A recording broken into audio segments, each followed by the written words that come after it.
Imagine waking up in the year 1925. There's no smartphone buzzing on your nightstand, no internet, no air, but you walk into a store with just a small amount of money in your pocket, and you walk out with almost everything you need to live.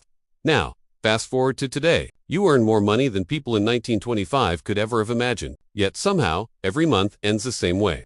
The money is gone, your savings are zero, and the stress is at an all-time high.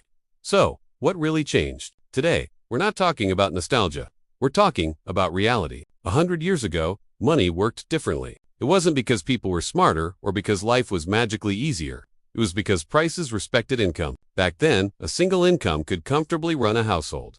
Food, rent, utilities, it was all covered. Saving money wasn't an optional luxury. It was just normal. Today, many households with two incomes are struggling just to survive. And the problem isn't just inflation, it's something much deeper, something that has fundamentally broken the system. Let's start with something as basic as food.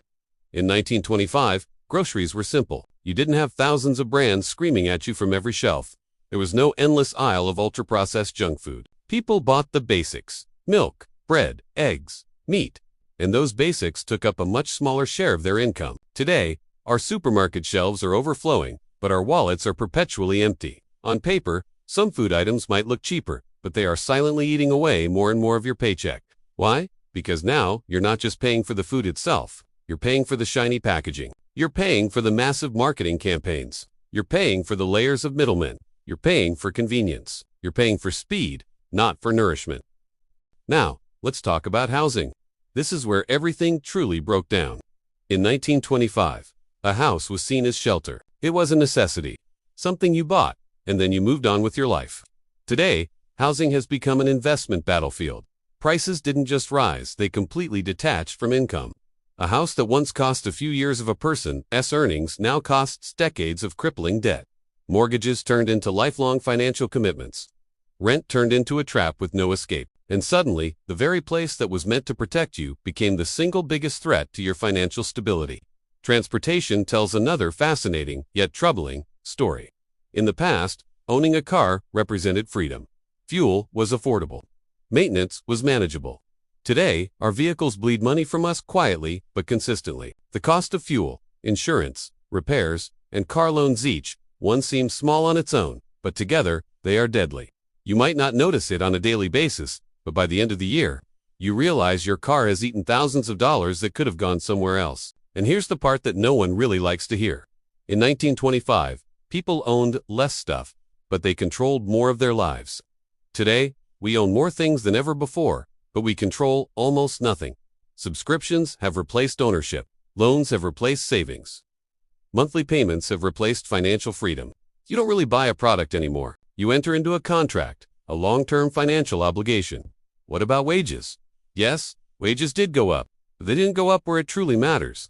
While our income increased slowly, our costs increased aggressively, almost violently, especially the big three unavoidable expenses: housing, healthcare, and education. These costs didn't just inflate, that's the core reason why people feel poorer today, even with higher salaries. Because our money doesn't feel like money anymore. It feels like a monthly permission slip just to survive. So, was life actually better back in 1925? No, of course not. Life was much harder in many ways. Medical care was primitive. Opportunities were far more limited. But when it came to finances, money made sense. The system was more predictable. Effort generally matched reward. Hard work translated into a tangible sense of security. Today, our effort often just translates into maintenance. We work incredibly hard just to stay exactly where we are, running on a hamster wheel that's speeding up every year. Here's the real lesson from all of this. The problem isn't just that prices changed. The problem is that the entire system changed. Money stopped being a tool for building a better life, and, for many, it became a leash. And unless you understand this fundamental shift, you will always feel like you're falling behind, no matter how hard you work or how much you earn. So what can you do? You have to stop chasing the lifestyle that society sells you. You have to start chasing control over your own finances. This means you need to budget differently. You need to question every single expense, especially the recurring ones. You have to stop upgrading your phone, your car, your life, just because you're told you should, because the real flex in today's world isn't what you own. It's what you don't need. 100 years from now, people will look back at our time, at 2025, and they'll ask one simple question. How did they earn so much money and still feel so incredibly broke? And now, you know the answer. Thanks for watching. If this resonated with you, consider subscribing for more content that challenges the way we think about money and life. See you in the next one.